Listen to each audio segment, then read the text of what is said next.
Hi everyone! Tomorrow, hundreds of delegates will gather in a very windy Bournemouth for the start of UCU Congress. I wanted to do something a little differently this year with my speech, and I wanted to do that for two reasons. Firstly, whilst hundreds of UC representatives and members will make it to Bournemouth, tens of thousands of you will not. And I have pledged to open up our union. For this reason, I wanted my opening address to be available for all of our members.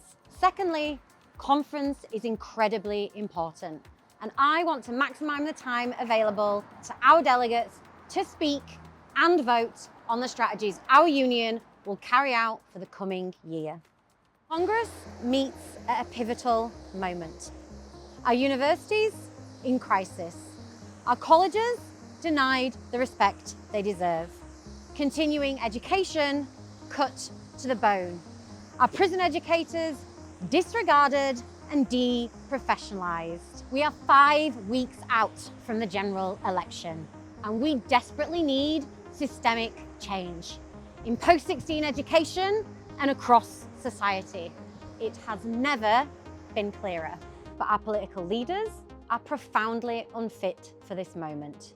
Timid, tinkering around the edges, willfully shackled to the myth of austerity. And our employers, well, if we're being generous, their heads are buried in the sand. They might be serious and well organised, but only in their studied intransigence. So it's up to us. Over the next 5 years and more, the scale of our challenge is daunting. The fate of post-16 education across the UK rests on our shoulders. But if we are united, be in no doubt that we can build the union and win big. Further prison and continuing education, too often neglected by politicians, overlooked by the media, and disrespected by employers. We are not having that anymore.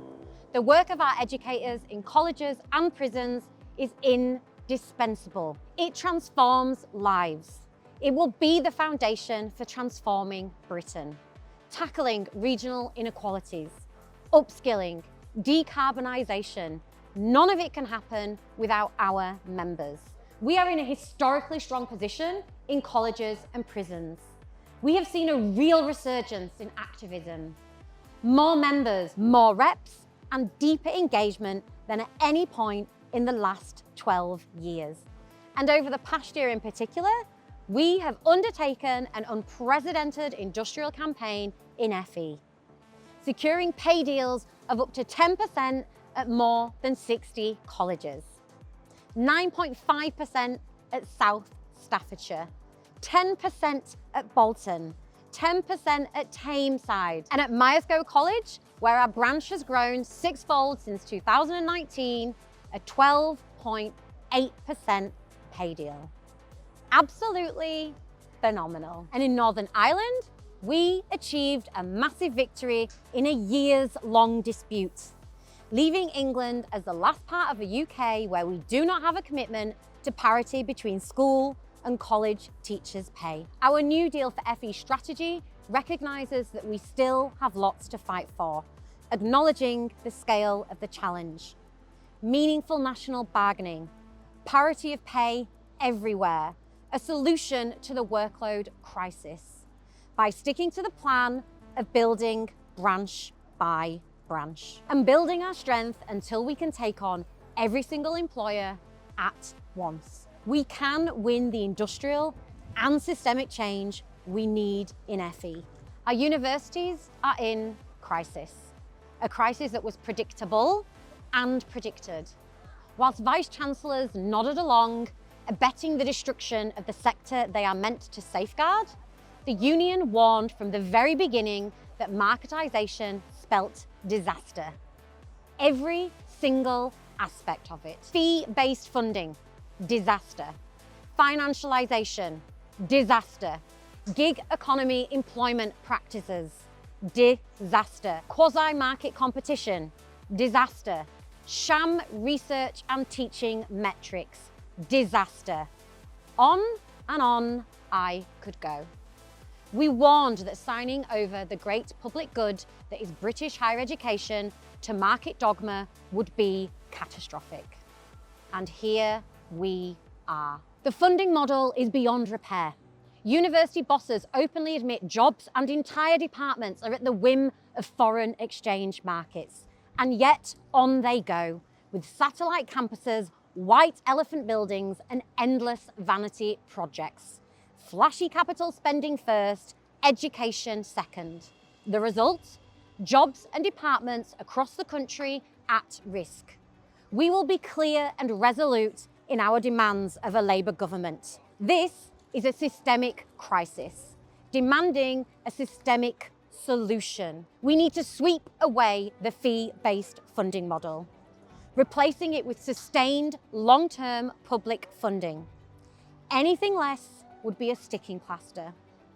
And then we need to systematically demarketise the sector. Let's gut the misnamed Office for Students and turn it into a public education task force. It's about time the public higher education regulator served the public good, not the fantasies of the policy exchange, culture warriors, and neoliberal hacks. Let's sweep them away. Our Reclaim Higher Education campaign will take our vision across the country, hand in hand with our industrial work, fighting back against job cuts. The industrial situation is difficult right now at many universities. It's important for us to be honest about that.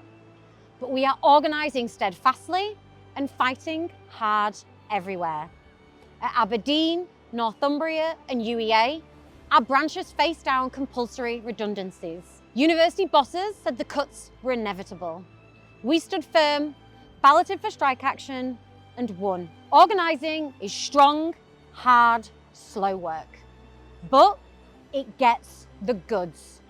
Nowhere has that been clearer than in prison education, where we doubled our density and won a 9% pay rise at Novus, as well as 8% at Milton Keynes and 7% at People Plus. And, of course, USS. 69 days on the picket line, through snow and shine, stopping the closure of defined benefits and winning back £18 billion in retirement income. Don't forget it, don't let them downplay it, don't let them pretend we were gifted it. Your industrial fortitude delivered it. The biggest pensions win in British trade union history. I am proud, and we should all be proud, of the leading role UCU plays in the wider movement. We have been at the forefront of the fight against minimum service levels. But our political horizons don't begin and end at the workplace. They are universal. We want freedom, justice, and equality for everyone, everywhere. That's why we stand unequivocally with the LGBT plus community, with migrants and refugees, and why we proudly defend the right to abortion. And it's why UCU stands for peace, against colonialism and apartheid. We were the first union to call for a ceasefire in Gaza, for an end to the siege, and for the return of all hostages. Our solidarity with the Palestinian people is unwavering. And it has been awe-inspiring to see so many students and staff across the country peacefully protesting against genocide. From workplace days of actions to the encampments. Our students are on the right side of history, and they give us all hope for the future. And it is why we continue to call for peace in Ukraine. The general election cannot come soon enough. This rotten bunch have done their utmost to destroy post-16 education. Tory MPs tell us that arts, humanities and higher education at large are poor value for the country. Tory MPs? Poor value? Someone get them to look in the mirror. Let's hope every last one of them is voted out. Angela Rayner was right to call them scum. Vote them out, all of them. But let's be honest, Congress. If Labour win, it will likely be by default, not because they are offering us the radical change that we need. We will and we do work with Labour, and I sincerely look forward to having Bridget Phillipson as Education Secretary, someone who will listen and speak with trade unions, rather than yet another Tory arsonist. But we will hold Labour's feet to the fire. Labour must be for Labour, not in hock to the business lobby. We need a new deal for working people, implemented in full, undiluted. We need all our utilities and core industries to be nationalised, run by and for the people. And we need massive investment in public services, not war and militarism. And my fundamental message to Keir Starmer is this. You talk about reversing decline, about a decade of national renewal, about an end to the Tories' sticking plaster politics. But dealing with the crisis in post-16 education is the precondition for this growth and regeneration. Our colleges are the foundation stones. Our universities are the engine rooms. Without the systemic change we are calling for, there will be no decade of national renewal. I want to take a moment to talk about our brilliant staff, all of those who help put Congress together, but also those who work relentlessly all year round as well. We have some challenges, and the ongoing dispute with the Staff Union Unite is very regrettable. I want to ensure every member and all of our staff that we are doing everything possible to get to a better place and reach a settlement. We are committed to tabling concessions and compromises. We are committed to continuing to attend ACAS. We have agreed to independent support. We want to create a workplace which sets a standard across our movement. UCU is the greatest vehicle for change I have ever belonged to. It is a privilege to be part of this union and the privilege of my life to lead it. My mandate for the next 5 years is clear. To build the union we need and deserve, it's important for me to be open. That includes rebuilding trust with our brilliant staff, tackling racism across the union, and improving our organisational culture. As a union, we need to be dense, disciplined, and meaningfully democratic. We have a huge opportunity. If we pull together, we can build a union capable not just of winning ballots. We've demonstrated we can do that. We need to build a union capable of winning national disputes again and again.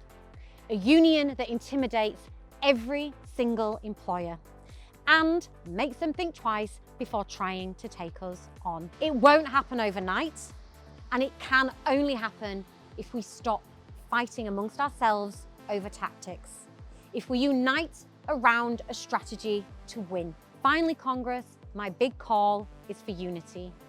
Our members need it more than ever. So let's have an open debate, robust debate, and an honest debate. And then we come together, ready to take on the employers, ready to hold the government to account, ready to build a better life for our members. Solidarity.